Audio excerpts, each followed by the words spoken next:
Bonjour à tous. Aujourd'hui, on vous propose de démontrer l'inégalité triangulaire. Alors, d'abord une question. Donc, je sais qu'il y aura une question parce que d'habitude, les gens voyaient des vidéos d'électronique sur cette chaîne, notamment d'Arduino et consorts. De toute façon, pourquoi on a créé la chaîne, c'est pour partager des connaissances. Et là, nous faisons le parcours mécatronique. Il y a beaucoup de matières qu'on apprend. Et là, si on a des problèmes dans certaines matières, des fois, des matières trop techniques, on n'en voit pas des exercices corrigés sur le net. Par exemple, si vous prenez la matière qu'on appelle la dynamique des fluides, vraiment, si vous avez des problèmes dans cette matière et que vous allez sur YouTube, vous avez peu de chances d'avoir une réponse par rapport à votre requête.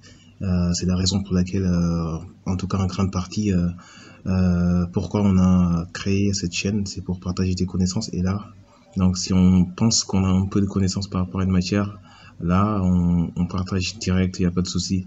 Et là vraiment, si vous allez par exemple dans la matière qu'on appelle hyperfréquence, là, vraiment, si vous avez des problèmes dans cette matière et que vous tapez sur YouTube, vous avez peu de chances d'avoir une réponse favorable à votre requête. Et là, c'est pour ces genres de soucis-là qu'on a essayé de dire, voilà, si on a des connaissances en des choses vraiment qui sont pas vraiment sur YouTube, on partage avec. On a fait de même en topologie, donc on a mis en ligne des vidéos, mais c'est pas encore accessible. On a programmé des vidéos en ligne.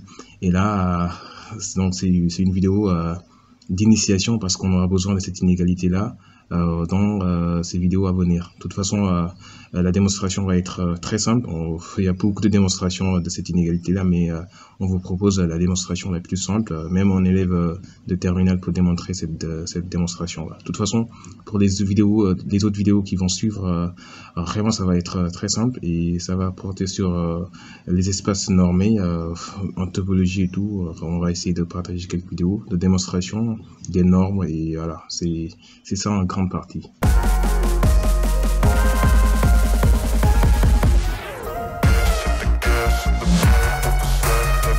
Alors, pour la démonstration, d'abord, si vous avez, par exemple, quel que soit x, un grand X réel,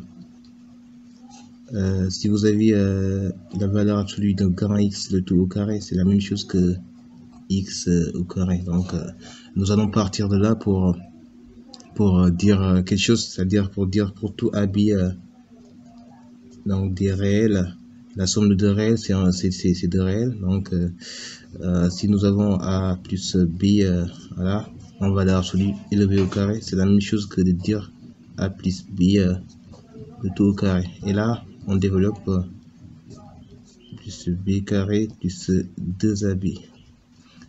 Donc, on avait dit que si vous avez la valeur absolue élevée au carré, c'est la même chose que le réel au carré. Donc, on fait de même pour A.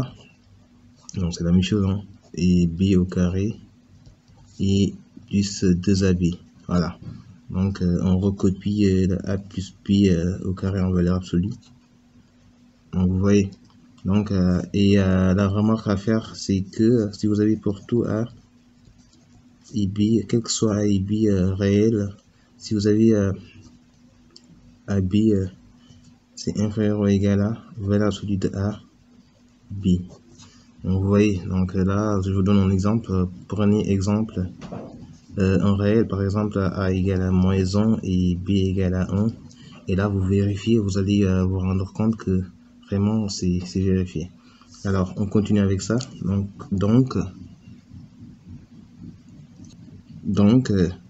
on dit que valeur absolue de, on revient ici, on sait que AB, pour tout A et B réel, AB est inférieur ou égal à valeur absolue de AB. Donc, de valeur absolue de AB est majorée. On obtient que A plus B est inférieur ou égal à valeur absolue de A au carré plus valeur absolue de B au carré plus 2 valeur absolue de AB. Et là, comme on sait que valeur absolue de AB est égale à valeur absolue de A fois valeur absolue de B, donc là, on peut conclure directement que nous avons valeur absolue de A plus valeur absolue de B, de tout au carré. Et là, on recopie. Et enfin, donc là, on a les carrés. On va oublier ça. Et là, on tape la racine carrée comme c'est des choses positives. La valeur absolue d'un nombre est toujours positive. Et là, si on tape la racine carrée, ça nous donne directement valeur absolue de AB, valeur absolue de A plus B, qui est inférieure ou égale à valeur absolue de A plus valeur absolue de B. Et là, on vient de démontrer que la valeur absolue de A plus B est inférieure ou égale à valeur absolue de A plus valeur absolue de B. C'est ce qu'il fallait démontrer. Donc, merci beaucoup merci beaucoup pour votre attention. Et on vous dit à très bientôt pour de nouvelles vidéos donc, dans cette chaîne YouTube. Merci beaucoup.